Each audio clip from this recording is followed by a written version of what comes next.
Hello ladies and gentlemen, this is Blue Maxima.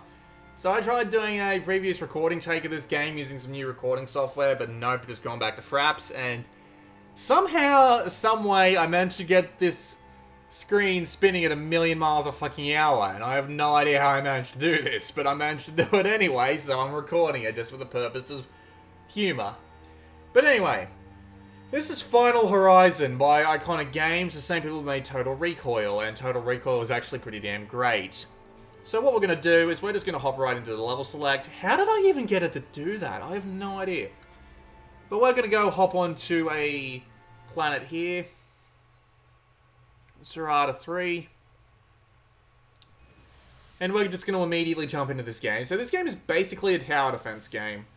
And the idea is that we have these open slots that we have to fill with towers to defend against this swarm of enemies. So the basic idea is that we have to get power by putting down these power generators, and when we have enough power, we can do things. We can build towers, we can upgrade towers, we can switch towers out, and when a tower is fully upgraded, we can also give it a boost, and a boost will make it invulnerable for a few seconds and allow it to do more damage, and also just upgrades just generally do more damage. Healing towers have a more interesting upgrade, mainly because they actually just emit healing pulses, but oh well. You also get kill streaks. You get 1 kill streak in every mission, and this kill streak allows you to kill off pretty much anything on the map that you deem offensive. It's pretty much all this game is, to tell you the truth. I've just explained the entire set of mechanics of the game to you right there. I mean, there are enemies that are in the air, and you need specific towers to get stuff in the air. There are specific towers that work best against buggers like this guy. There are specific towers who work best against pretty much everything in this game.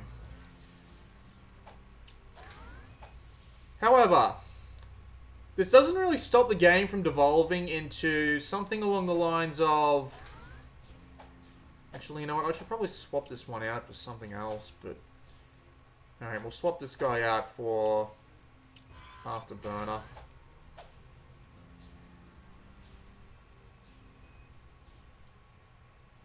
But it doesn't really stop this game from being the same thing over and over again, because every level tends to go in a very, very similar way. And I'll explain that as I play the next level.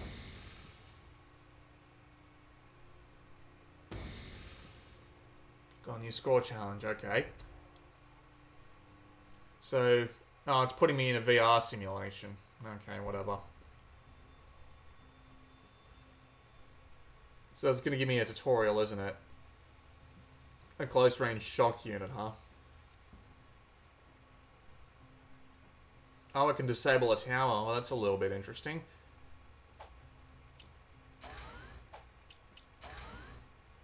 Actually, you know what? I'll quit this and I'll go back to the previous levels, because I did a previous recording attempt and it was actually pretty good at showing off what this game's like. So we'll pop back to Skofra and we'll start from here. This works.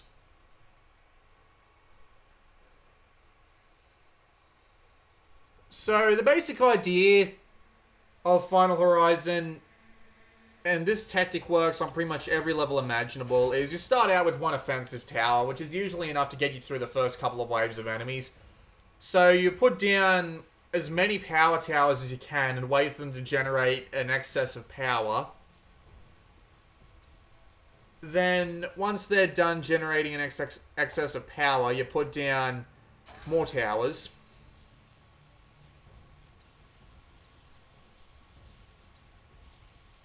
And you upgrade these towers as you gain the funds to do so. Repair towers as they need to be repaired.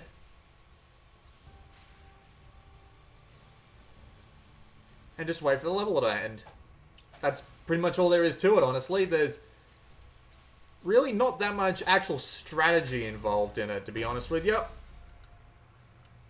Because doing the same thing every time doesn't really count as strategy to me. And the same thing every time is build your power towers, build your offensive towers, upgrade and repair and boost when necessary.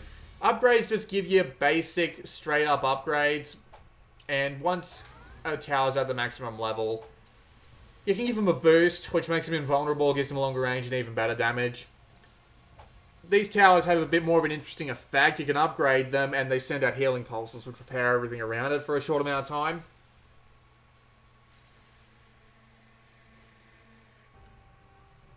But it's not that interesting, not in the long run, because every level's over in a couple of minutes, and there's no real time for any actual strategy to take place, because it's all over so damn fast. So there's next to no strategy involved when you can just wipe everything out with the same strategy every single time without fail.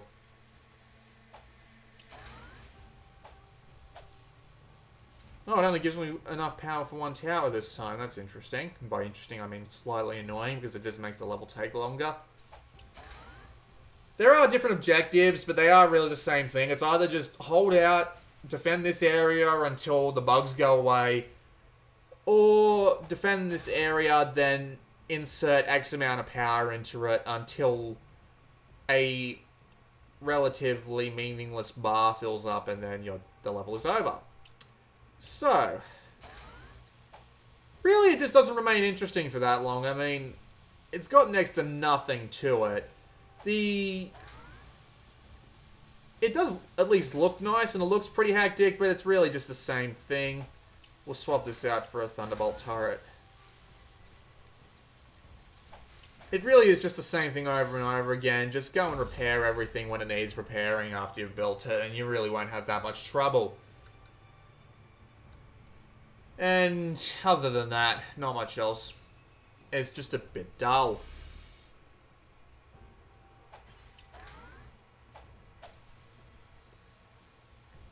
And it's the same thing, level after level after level. I found myself getting really bored with this game really, really fast. Mainly just because of the fact that there's absolutely no strategy in this game that's in this genre that's basically strategy focused.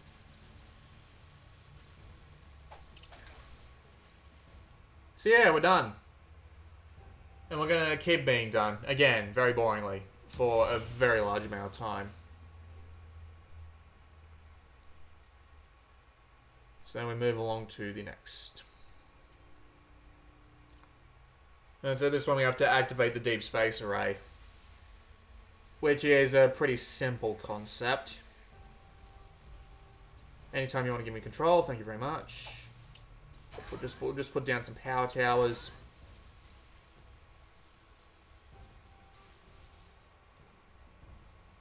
Wait for the power towers to generate the power I need.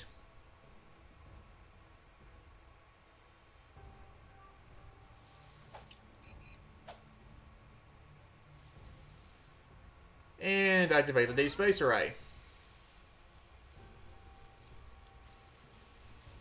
And once its meter fills all the way up, the level is over. It's all just a bit dull. If it had more strategy to it, like if you have to defend more than one front at once, or if the battles were just larger in scale, so you really did need to focus on what was a threat and what wasn't, and maybe if the towers could move or something, you know, just something to give it a little bit more strategic depth, because really, the mantra of build a couple of power towers, build a couple of offensive towers, upgrade when necessary, repair when necessary, and just wait for the objective to complete over and over again is just dull. And you just do it over and over again. I mean, this might change a little bit when we get onto the score challenges, which we're going to go and do right now. The score challenges are standalone levels with the same sort of time limit, but you can actually activate some modifiers, and these modifiers allow you to modify the amount of score you get. So we can upgrade the spawn rate, the enemy speed, all that health. So we'll upgrade the spawn rate to ×2 just because I'm a little bit of a wuss and do anything else. So yeah, these are basically the same thing though. You just build your towers where necessary, build your offensive weaponry where necessary, and wait for the end of the mission. There are different towers that do different things. You have anti-air, you have long-distance towers. But it really all just ends up being the same thing. We'll swap you out for a non-Nicorous. Oh, well, yeah. Anti-air. Anti-air is always helpful. But just, there's really not that much else to it, really. And if there was more, I'd be more than happy to give it a... I'd be more than happy to recommend it if it was more strategically in depth, because they had a decent idea going here. But I mean, it just doesn't remain interesting for very long because the same thing works on every bloody level.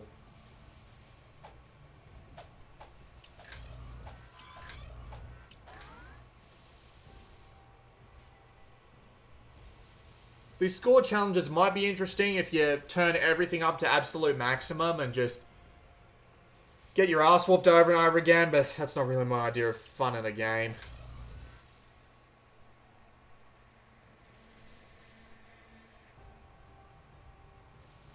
Pretty sure we're done here. Yep.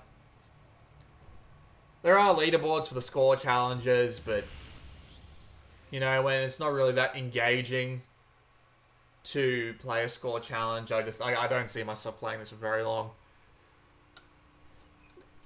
That was a look at Final Horizon.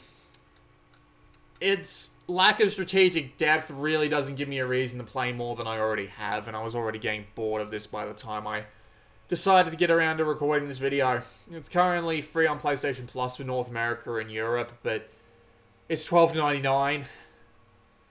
No, not for that price. I mean, if you can get it for free, you might as well try it out. It's only 100 megabytes, and, you know, 100 megabytes is quick to download and quick to delete, but yeah, 100, just $12.99, really?